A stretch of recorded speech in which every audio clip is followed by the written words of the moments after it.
What's up? What's up? What's up? What's up? What's up? This is Cozy Womb. This is Shan.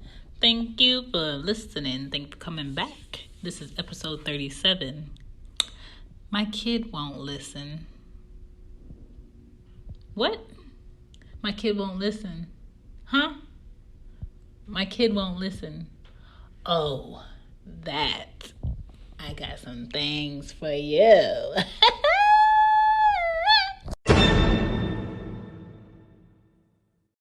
Hello. We are parents. They are kids. I feel like they were born to defy. They were born to go against the grain. They were born to ask you why before they do what you ask them to do. I mean, they are kids. What did you think? All you have to do as a parent is learn to keep a straight face, even when they do something that's very funny. Personally, for me, that's hard for me to do, especially if I see Ari, which is my 1-year-old, having her face on, and she's very determined to find Anya so she could slap her in her back or hit her in her face, or when I see her reaching over because I know she's going to try to pull her hair. Right now, if both of them are sleeping in my bed, Ari purposely wakes up out of her sleep, looks around in my bed to see if she could find somebody that she don't feel like should be there. She finds Anya and she slaps her in her face, or she tries to bite her. That is Ari's personality. And she gets upset if I stop her, if I alert her that I see her, or if I hold her hand, she gets very upset. Now, Anya's case of not listening, that's usually me telling her to stop doing something. Like when I was speaking to my lawyer earlier last week, she kept spinning around in the chair in the office. I'm just like, Anya, stop spinning around in the chair. She ignored me. She's still spinning around in the chair. I'm talking to my lawyer. I stopped the chair in my hand. I said, Anya, stop spinning around in the chair. And I have the super straight face, the mean mug, the next time you just gonna get these hands face. And she looked at me and she said, okay. And she got up out that chair because she knew what was coming next. And I'm the type of person, I'm the type of parent that I don't care who's there, a teacher, a friend, a stranger, someone at the register, whoever it is, I don't care. If Anya acts up in public when she knows she's not supposed to do something, she gonna catch these hands. And if you're offended that I'm giving my child these hands, I might need you to look away. Look away. Because I believe that a lot of issues with kids today is this timeout shit that doesn't work. This, let me repeat myself 4 times, it doesn't work. This, I'm in the middle of shopping, and because my child chooses to act up, I have to put everything down and leave and go home. No. The child is here with me. I am not here with the child. Therefore, I am running errands. I need to shop. This child is going to sit down in this cart, not ask for nothing, not touch nothing, or they're going to catch these hands. And they're going to be very embarrassed and they're not going to like it. I will never, ever have either one of my children stop me from shopping, stop me from being in a post office, stop me from being in a lawyer's office, stop me from being somewhere quiet where I waited a good amount of time where I'm about to leave and go home and go in my car. Use a lie. No, I'm not. Okay? You just have to be firm in what you say it nicely, and then back that by some action. And you should never be discussing after you said no, why you said no. And they come back and say, well, it ain't no well. You shouldn't have nothing to say. The discussion is over. Kids sense your softness. Let me say this again. A child, someone under 3 feet, someone under 4 feet, someone under 5 feet, test your softness and they sense it. And once you show them that you're soft, you're going to get ran over like a semi-truck. And you're going to be the ant. And you can't let that happen. You got to stand your ground. You know what I'm saying? You can't let that happen. It shows them you're not playing. Or you can up your parent level and find one word that means, quote unquote, I'm done, and you're about to get this, you about to get these hands, and you about to get in big trouble. Find out one word that works. For Ari, be like, that's it. And she knows she need to turn back and look back and not touch it. Sometimes for Anya, be like, you know, the stuttering of the D, the beginning, that's for Anya. Sometimes I see Anya doing something, I be you better get off that. That's when I'm like, I'm really fed up. I'm about to come get your neck.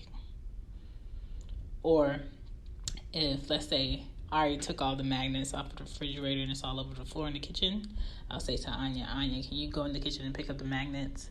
Before she hit me with the, but I didn't, I hit her with the, I know you didn't do it, but you're the bigger sister. Can you please go pick it up? When I say that, she already has her answer on why I'm asking her to pick it up, and there's nothing discussed. Sometimes you got to be quick with it before they ask you anything or say anything back. You know, sometimes you have to figure out where it's coming from. Like, where's this sass coming from? Where is this you not listening coming from? Are you acting out because I'm not spending enough time with you? Are you looking for more attention? Are you struggling between going from it being only you to now you have a sister or a brother? You have to figure it out. Is something happening in school, kindergarten, pre-K, elementary, middle school that you need to talk to me about, where you just feel like since you can't act out in school, you need to come home and act a fool in the house? Or did you see a child outside in the store somewhere getting away with murder and think that that's how things are going to run on this side? Talk to your kids and figure out where it's coming from. And if you see them doing good behavior without you asking them, let them know that you notice and give them something for it. I'm not saying go buy them a new iPhone. I'm not saying go buy them a new laptop. I'm not saying take them to Germany. I'm not saying take them to Paris. I'm just saying step to them nicely, pull them aside, let them know that you see the effort that they're putting in, you appreciate it, and I would like to do this for you, and I would like to give you this, and I would like to show you this. And is there something particular that you would like? Do that. And if your child has some concerns about the way you talk to them or what you say to them or how you did something, I know my child lets me know. Anya loves to put me aside later in the day and she'd be like, Mom, she doesn't like, she talks in third person still sometimes.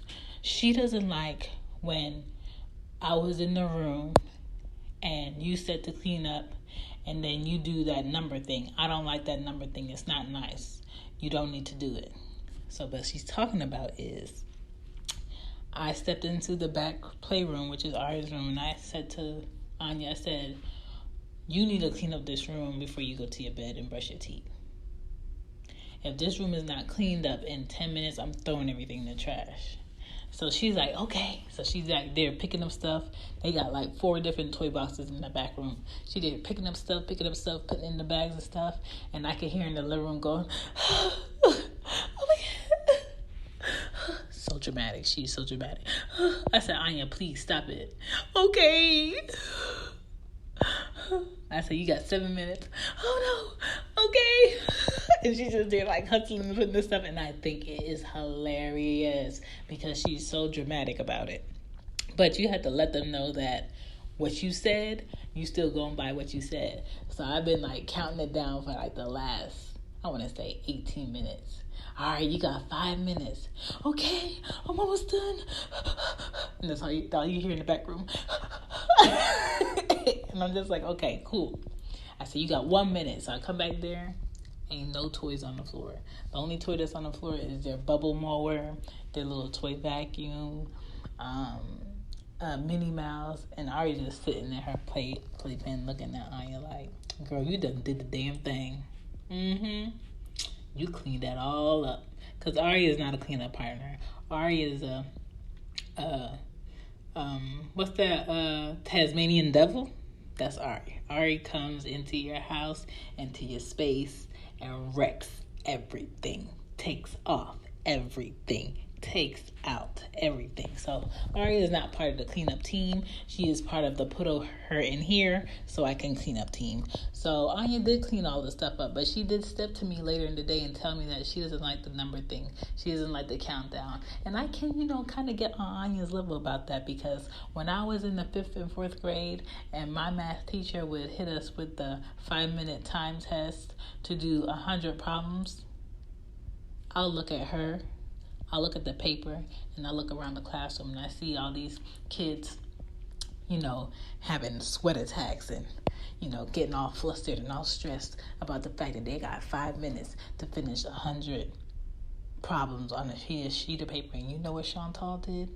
Chantal drew a nice picture on the middle of that paper, on the edges of that paper, and that was my way of saying, girl, you tried it. I'm not even going to attempt to do all of these 100 problems, let alone try to get all of these 100 problems right so you could give me a F, or you could give me a incomplete or whatever, because it's going to be incomplete, because I'm not stressing myself for 5 minutes to do 100 math problems. That is not how Chantal brain works. Okay? So while you want to play games with the rest of these kids in here, go ahead and play your game. I'm going to draw you a nice little picture. And that's what I did. I didn't even put my name on it. So every time she gave us that little 5-minute time test in class, she knew and I knew what I was about to do. She knew I didn't even have to put my name on the paper. She knew what paper was mine. I'm not doing it. And that was my way of being defiant in class. Did I pass her class? Hell yeah. But we had an understanding. And Anya just stepped to me because she wanted me to have an understanding. But kids will listen to you. You just got to be open to see where the non-listening is coming from. And if you're used to a certain method that's not working with your child, as far as listening, then try something new. And stop talking and just do. Meaning, don't warn them about what's about to happen when they don't listen. Just put it on them. I promise you, they gotta come correct. And if that is not working, try to take your child to a psychiatrist or a therapist and see what's going on. Because sometimes your kids won't talk to you and they'll talk to somebody else. Just saying. This is Shan. I'm only a parent of 2, but what do I know?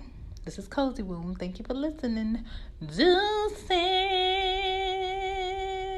Your kids will listen if you listen to your kids and be observant of what's going on.